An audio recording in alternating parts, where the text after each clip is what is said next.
This is the second episode in a two-part series. Please listen to the Richland County Jane Doe Part 1 before listening to Episode 2. Please note that these episodes discuss medical procedures and decisions made by professionals.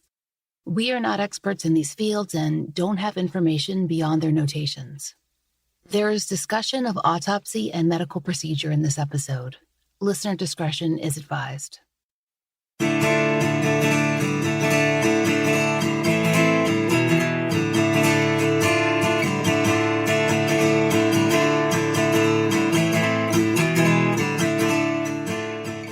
This is The Fall Line.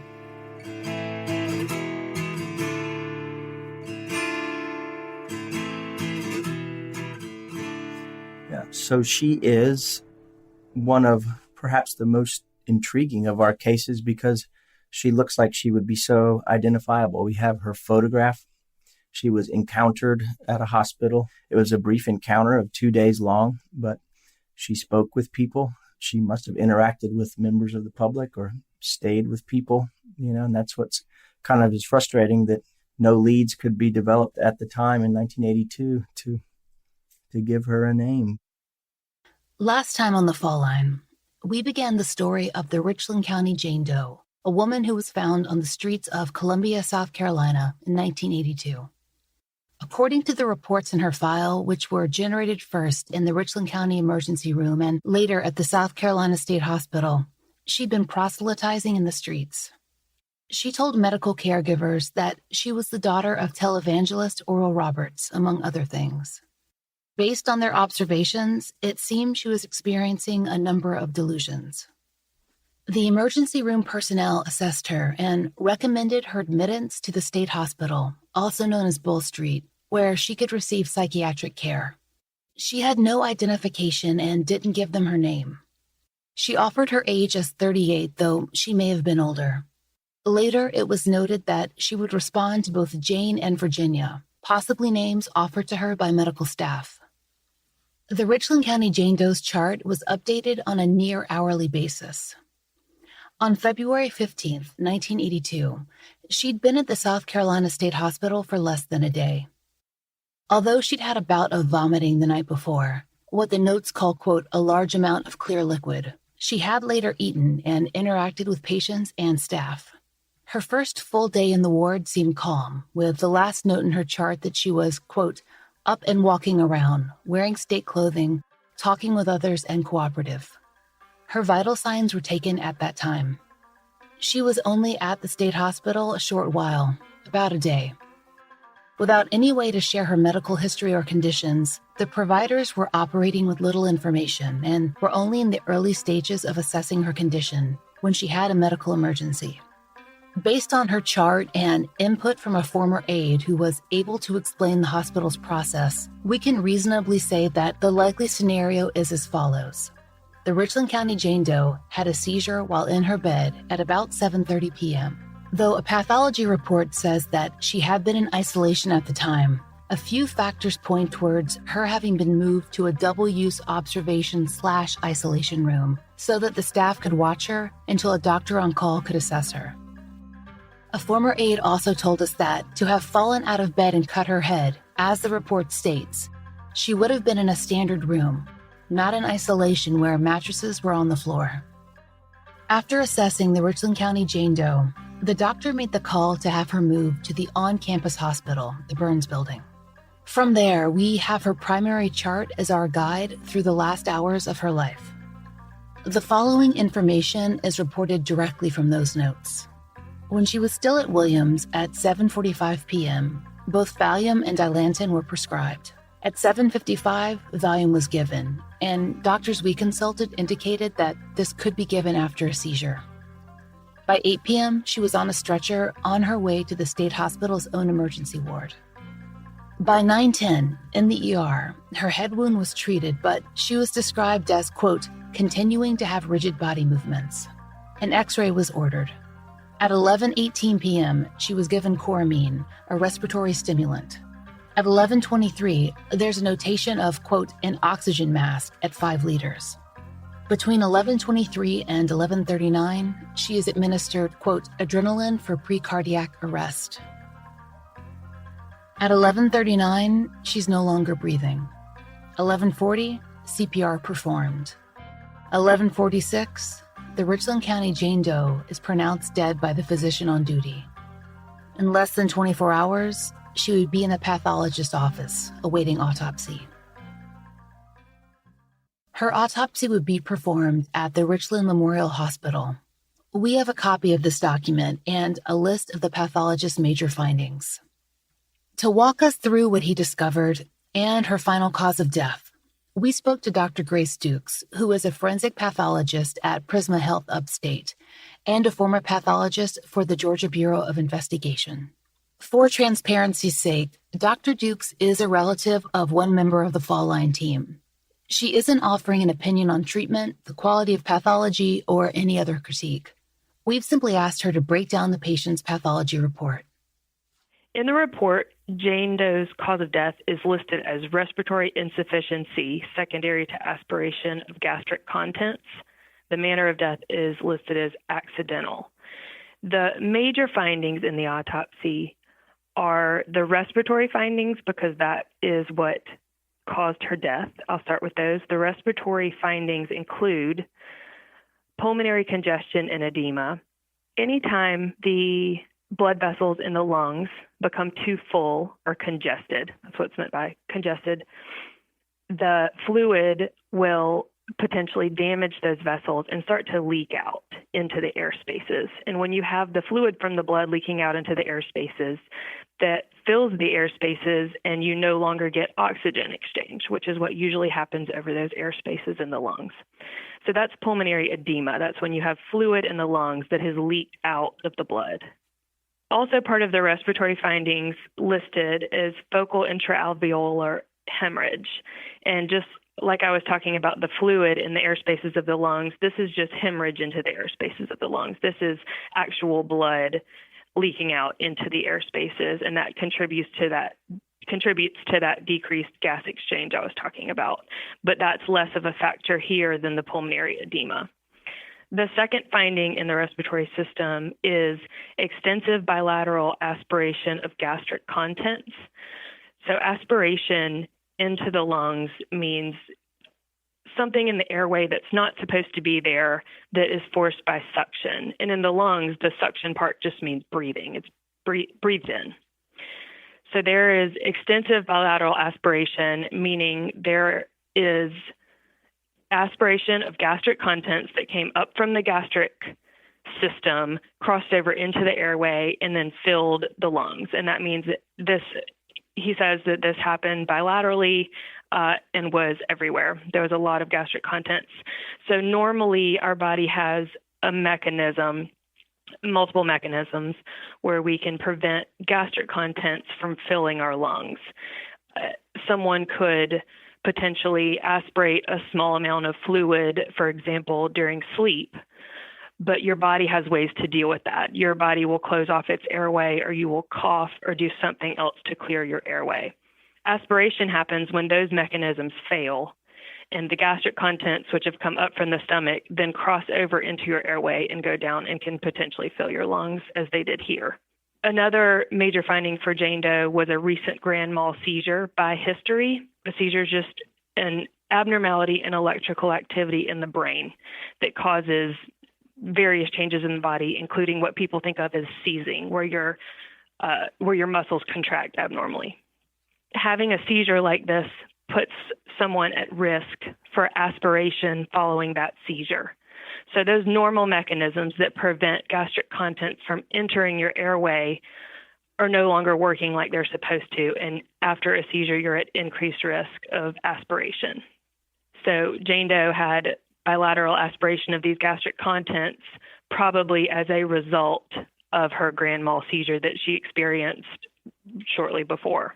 Another finding in the respiratory system is focal acute bronchopneumonia. And that's just a pneumonia, acute inflammation of the bronchi in the lung, the smaller airways in the lung. This is caused by that aspiration. Anytime there is a foreign material in the airway, it's going to cause an irritation to those linings of the airway, and they become congested and edematous, just like we were saying earlier. Fluid leaks out into the tissues, and as a result of that irritation, your body creates an inflammatory response to that area. So this focal acute bronchopneumonia is listed because Jane Doe aspirated gastric contents caused that irritation to her airway, and her body was in the process of creating an acute pneumonia of her airways. We also had questions about medical interventions, what was done or could have been done. We reached out to several doctors for their insight. We'd wondered why the Richland County Jane Doe wasn't intubated to assist with her breathing, but 2 different doctors we spoke to cautioned us in that area. According to them, there are just too many unknown factors at play, much more than we might understand from a necessarily brief note. Without all the information, we can't say one choice is better than another or that the outcome would have been any different. When the Richland County Jane Doe arrived at the state hospital, she was essentially a blank slate. No medical history to help them decide the best course of action. During our research, we came across stories of the hospital's successes and its controversies, no different than any other institution we've covered. One of the more disturbing incidents occurred in 1984 and was covered in William Buckite's book. He cites an Aiken Standard article on the death of a state hospital patient, a woman with cognitive disabilities who died while in the hospital's care. The institution would eventually face a lawsuit over her treatment. Specifically, she was left in a straitjacket for 13 hours. Apparently, she died of, quote, an epileptic seizure while still in restraints. Author William Buckite wrote that, quote, her death occurred despite hospital rules that required patients to be released from such suits every 2 hours for exercise. 3 nurses' aides were charged with failing to follow hospital protocol, end quote. In the chapter where he discusses this patient's death, he also includes a lengthy interview with a longtime nurse who acknowledged that while events like this had occurred over her tenure, they were, quote, the exception rather than the rule. And she offers some of the most harrowing stories in the book, accounts of the toll not just on patients but on staff. But of the caregivers he interviewed, and there were dozens, there are also many positive views of the hospital. For each story of concern over a treatment or worry over lack of supervision, there was another of individualized attention or an aide holding a dying person's hand, or another getting a hospital pass to take a patient to a Christmas celebration. So, from staff, there's plenty of acknowledgement of things that should have been done differently, but also examples of the right decisions. And the Richland County Jane Doe was at the South Carolina State Hospital for such a short time. She arrived during one of the hospital's lean times, but based on the limited information we have, we can't say that she suffered from any lack of care. Procedure seems to have been followed. The question we can ask and try to address now is, of all of the Does in the United States, her case is comparatively detailed. Pictures, self-reported information, and some medical and dental records. So, can she be identified? And are there any cases in NamUs that might be a match? If you'll recall her description, she was a white woman, ostensibly at least middle class, based on the care of her teeth, and she may have had children. The combination of those factors, white, middle class, middle-aged, a probable mother in America, she might have made the news. If she'd actually gone missing, that is. If she'd been in a group home or another facility, nothing was reported. Or was she with a caretaker who had indeed put her out of the home? Had she lost touch with family who didn't know to report her missing? There's 1,000 possibilities. She'd be easy to recognize from her picture. She was a small woman, about 5'3", 130 pounds, with blue eyes, brown hair, but it's her prominent cheekbones and deep-set eyes that make her face memorable. Enough so that when we were searching through NamUs for possibilities, we came across only a few women that might be considered for further matching. But before we went through their databases, we wanted to know more about what had been done to identify her after her death. There's an early bulletin and forensic sketch in her file something that was likely circulated to law enforcement in the 1980s. It was produced by the Richland County coroner. It's a good likeness, though she looks older in the sketch than she does in her state hospital photo, maybe even more than 50. On that flyer, they've managed to include everything she told them about her life, accurate or not, probably because her stories of the Sioux tribe of North Dakota, of being Oral Roberts' daughter, might ring a bell with someone somewhere. There isn't much activity in her case between the 1980s and 1990s, not on the coroner side of things. But then again, the police would have their own file, and they might have received a number of tips or matches or information that is not included in the records we received. In our research, it's become common to discover that bodies have been cremated. Between stretched budgets and limited burial space, many counties have cremated remains, which are sometimes buried and other times stored with a coroner or the crime lab or a state agency. It just depends. That eventually happened in Richland too, but not in 1982. Because some of the earliest John and Jane Does, dating back to the early 80s, were in a local cemetery, exhumations would be possible. And by the 1990s, science had developed, as had the regularity of consults with forensic anthropologists. It's the willingness of a department and its budget that can make an exhumation possible. And as we told you last episode, the Richland County Coroner's Office is passionate about their cold case work. Under former County Coroner Frank Barron, who would have overseen the office from 1978 until 2000, such work was also encouraged.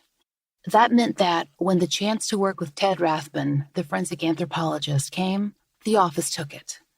We asked Deputy Coroner Bill Stevens to walk us through that process. In 1996, the then coroner, Frank Barron, was impressed with the ability of forensic anthropology to generate things like facial reconstructions and then re-examine some of these bodies that were buried in the 80s and in our county cemetery in Northeast Columbia. And they had also, this kind of coincides with the time frame that they started cremating and burying urns instead of bodies. So I think there was a push to remove the casketed burials from this place so they could bury urns. And then these bodies were unidentified, and I think a couple were identified, but just, a pauper burial or an unclaimed body.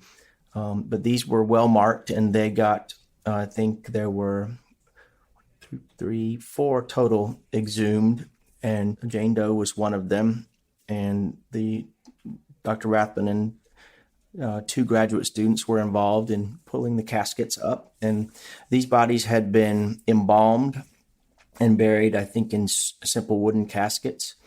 And Dr. Rathbun and the graduate students would take them to University of South Carolina anthropology lab, and they still had a lot of soft tissue and fluid in the caskets, and they cleaned them up with hot water, and they may have used a bit of bleach back in those days. They did to kind of clean up and whiten the bones. Nowadays, we don't use bleach, peroxide, if anything, which is not damaging to bone. But so these skeletons are a bit damaged. They lost a little integrity, and the embalming process is a frustration to us now in getting good DNA profiles from them due to degradation and contamination. Was it typical at that time to embalm unidentified folks and bury them? I think so. They were all treated in that manner, and given the full, even to have eye caps and coverings and things to hold their mouth, inserted nails to wire their jaw shut, just treated as a funeral, because that's what they had available, as a funeral director who did it by a standard protocol. They did reports on each one, and did a standard forensic anthropology report on Jane, even though so much was already known about her. And then the bones were, dried and stored with Dr. Rathbun in his lab securely for many years until I became acquainted with Jane Doe in the late 90s as part of the collection of remains, which were some stored securely, others used for teaching. But when Dr. Rathbun retired, were brought back to the coroner's office here, or all of our cases, to keep them securely locked in evidence rather than locked up at the university. So what I've done with her case and others is to review all the anthropology reports and to sample for DNA and send to University of North Texas, and then create NamUs.gov profiles. As I can say, we probably compared Jane Doe to 15 or 20 missing persons, and some of them with striking resemblances to her photograph, very close physical resemblance, but been able to rule them out mostly with dental records. Having her dry bones and teeth. Her DNA is up online with CODIS, FBI, and offender databases, but it produces nothing in terms of a match to anyone. We hope that she could be submitted for genetic genealogy, but right now her sample is not adequate to do that. So if we continue resampling, and then as technology gets better, their protocols change, perhaps they can get a sample that would allow us to do public databases, genetic genealogy, and to produce leads as to relatives for Jane. To better understand Dr. Rathbun's data, we spoke to Dr. Amy Michael, a forensic anthropologist and lecturer at the University of New Hampshire. Dr. Michael actually knew Dr. Rathbun, and we shared our files with her so she could offer her opinions on the Richland County Jane Doe. We were interested in what she could tell us about any features that might be specific or individual enough to aid in identification. So Rathbun's report mentions a few pretty interesting features on this individual.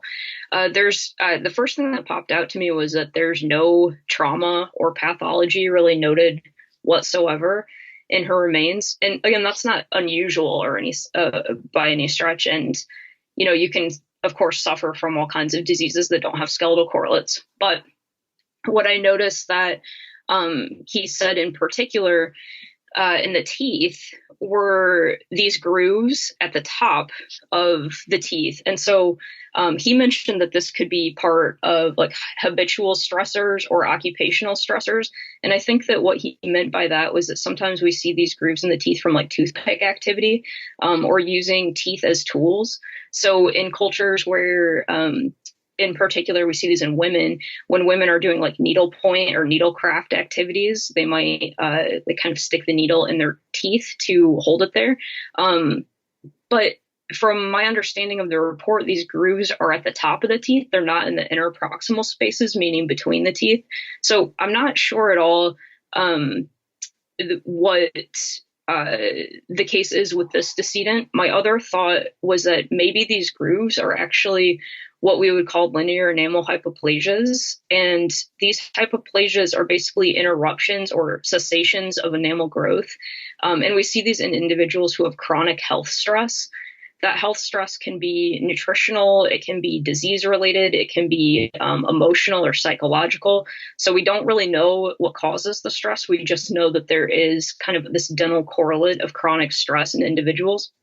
But the interesting thing about that, if that is the case for this decedent, is that the adult teeth are forming in childhood. So if those grooves are linear enamel hypoplasias, we're really answering a question about her childhood health stress or chronic stress. So that's what popped out to me in terms of individualizing characteristics about this person. He mentions too that she has some incipient spina bifida. This really is not all that uncommon, and it probably would not have affected her, and she would not have known anything about that incipient condition in life. So aside from the kind of interesting teeth, there are not a lot of individualizing features about her. There's no healed fractures that Rathbun noted. There's no traumatic lesions. There's nothing to indicate that she suffered from like metabolic stressors or anything like this. I thought it was interesting that Rathbun, he had her age range set at about 38 to 50, but he felt that it would have been in the outer reaches of that range. It indicated to him that maybe she was closer to 50 than 40. Yeah, and I think that, I'm just totally speculating from the report, but my guess is that he would have thought that based on, she's got some significant antemortem tooth loss. And there's always, of course, the assumption that we see that in older individuals, but that's not quite true either, right? Because antemortem tooth loss or tooth loss before death can be simply due to like hygiene, right? And the way that you take care of your teeth. It can be due to your access to dental health care. It can be due to medications that you take that negatively affect your enamel and your dentition and your oral health overall. According to Dr. Michael, the Richland County Jane Doe's teeth might be helpful in identification in another way too, via isotopic testing. So strontium isotope analysis is a great method to use if you have a forensic case of an individual of unknown origin. So what strontium isotope analysis does is it essentially looks at strontium signatures in the teeth to estimate where that person grew up. So as your teeth form in childhood, as your adult teeth form in childhood, you're drinking the local water of wherever you grew up, and the strontium isotopes are kind of embedded into your teeth. So we use this in archaeology a lot, actually, to determine if people that were buried in a particular place are local or non-local to that place. And it makes a lot of sense to use this in forensic cases too, because if you have an unknown doe and you're starting from scratch, you have no idea where this person came from, if family members are looking for them in California, but they were recovered in Louisiana or something like this, you might want to try strontium isotope analysis to estimate or to get just a sense of at least where they grew up during the time that those teeth were forming in childhood. So in this case, I think that would be great to do for Richland County Jane Doe because it's just completely unknown where she may have come from initially. And of course, the caveat to this is that the place where you grew up could be a place that you haven't lived in for the greater part of your life, or at least for many, many years. But it at least gives you another clue in the overall, kind of schema of clues that you might need to help law enforcement solve the identity of the person that you're looking for. Deputy Coroner Bill Stevens hopes that they can pursue a number of new testing avenues with the Richland County Jane Doe. It all depends on when the analysis becomes advanced enough to work successfully with degraded or bleached samples. So here's the thing with homemade meals. Eating them is great, but all the chopping and measuring and cleanup, not so much. With new one-pan assemble and bake meals from Blue Apron, you get all the flavor of homemade meals with a fraction of the work. Just assemble the pre-chopped ingredients, bake in the oven, and enjoy. Shop, assemble, and bake at blueapron.com. Get 50% off your first 2 orders with code APRON50. Terms and conditions apply. Visit blueapron.com/terms for more. While Bill Stevens waits for technology to evolve, he's not been idle. He's sorted through hundreds of missing persons listings on NamUs and the Doe Network, searching for someone who might possibly be a match for the Richland County Jane Doe. One of the most promising leads came through a NamUs user, a citizen, just like so many of our listeners who spend their free time trying to match missing and unidentified persons. In this particular instance, the missing woman in question was Andrea Jean Coyle. Her physical stats are nearly identical to the Richland County Jane Doe's. Her age at the time of disappearance would have put her in the range, and she had extensive psychiatric inpatient treatment throughout her adult life. According to the Charlie Project, Doe Network, and NamUs, Andrea, a Pennsylvania native, disappeared in 1978. There's very little information available from archival news sources on her case, but we were able to find a secondhand copy of an Altoona Mirror article published in 2008. In the piece, the author interviews Andrea's sister, Molly, who'd just submitted DNA swabs at the time of the article's publication, and she discussed her sister's history. She described Andrea as, quote, an introvert who'd experienced what she termed, quote, a nervous breakdown in 1971, and that Andrea had begun a series of shock treatments at a local facility. Quote, she said the hospital stopped at number 8 out of 15 treatments a doctor had prescribed. Quote, my sister was destroyed mentally, Molly said, noting not much was known about mental illness at the time. Quote, she never did recover. We don't have any other details about Andrea's treatment or the agency she was or was not allowed in making decisions about her own care. We do know that she married for a brief period and was later hospitalized again in 1973. After that, she only had intermittent contact with her family, as she spent much of her time traveling the U.S. and also served for a year in the U.S. military. Molly said that when Andrea had access and took her medications, things seemed stable. Per the Mirror, in late 1978, Andrea was living with her grandparents and attending classes. In fact, that December, she'd successfully completed her coursework and planned to go by the school to return her books and pick up her grades. She was carrying money, but no other identification. Her family never saw her again after that day. As the Mirror reported, she did not pick up her grades. The only other information the family could offer was that about a year after her disappearance, a letter arrived for Andrea. It was a mass mailing from the Unification Movement, pejoratively called the Moonies. They're a religious group that many considered and still consider to be a cult. After that, though, there was nothing. Not until someone submitted Andrea as a possible match for the Richland County Jane Doe's case. When Bill Stevens saw Andrea's NamUs entry, he was immediately struck by the physical similarities to the Richland County Jane Doe. They have very similar bone structure, coloring, and their noses, chins, and eyes seem identical. He thought he'd finally found a match. When the user sent us the possible match of Miss Coyle, we were ecstatic because, she looked like her.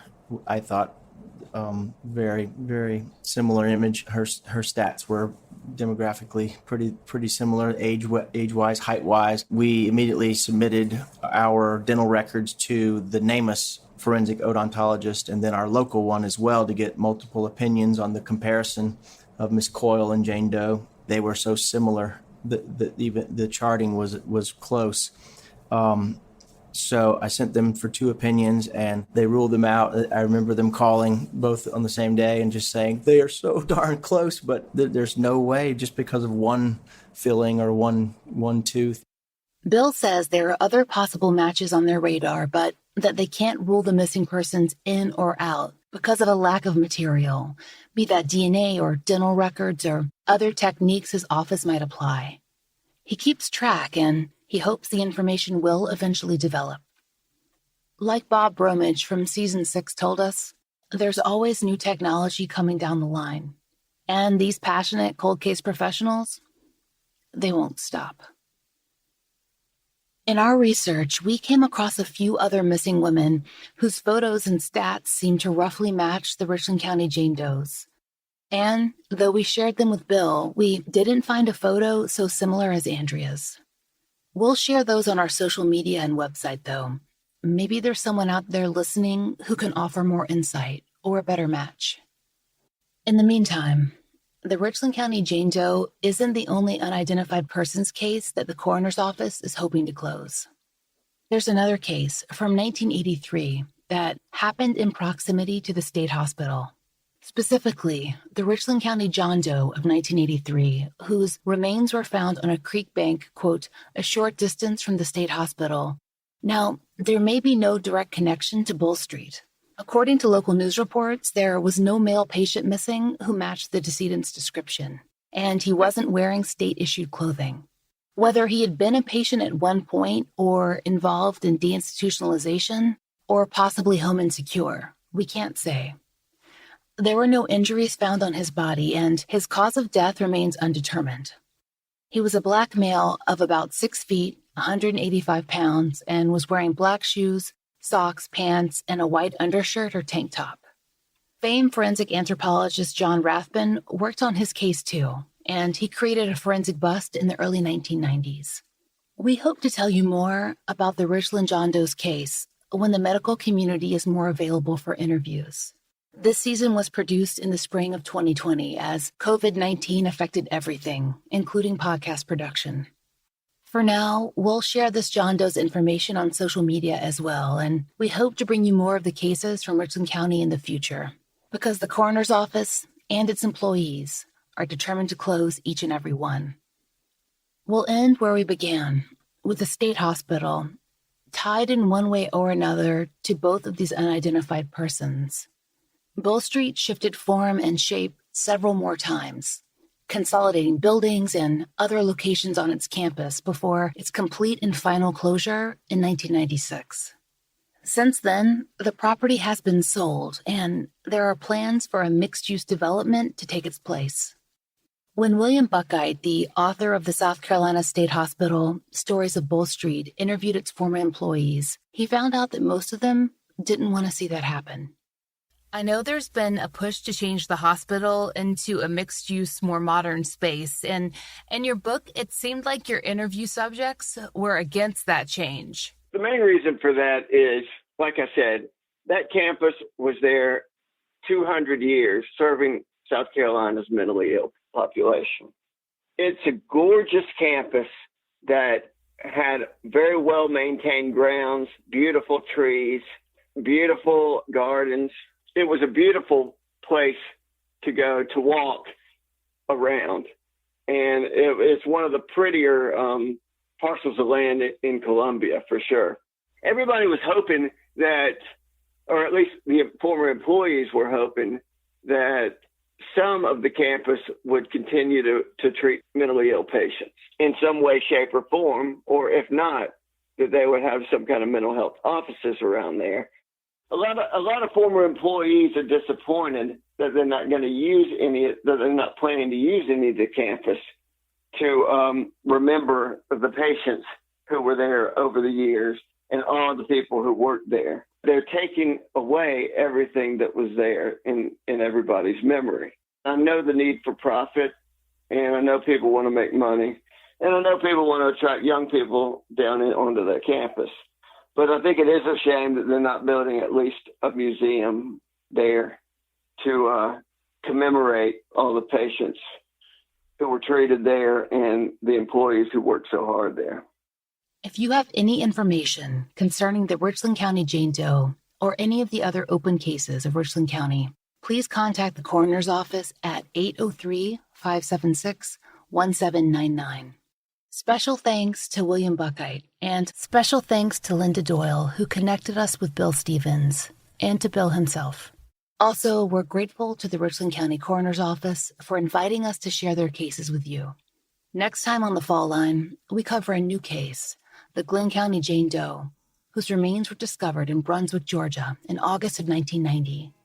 That's the same area where Monica and Michael Bennett, who we covered in Season 2, disappeared. We'd like to thank all the listeners who have taken time to support our sponsors, leave us reviews, or support our show directly on Patreon or PayPal. We couldn't do it without you. Special thanks to Angie Dodd. The Fall Line is created by Laura Norton and Brooke Hargrove and is produced and mastered by Maura Curry. Written, researched, and hosted by Laura Norton with interviews by Brooke Hargrove. Research assistants are Kim Fritz, Jess Watford, Lex Weathers, and Brian Waters. Content advisors are Brandy C. Williams, Vic Kennedy, and Liv Fallon. Theme music is by RJR. You can find Fall Line merchandise in the Exactly Right Podswag store. If you want to hear more of the Fall Line in the meantime, check out our new full-length early access episodes on Stitcher Premium.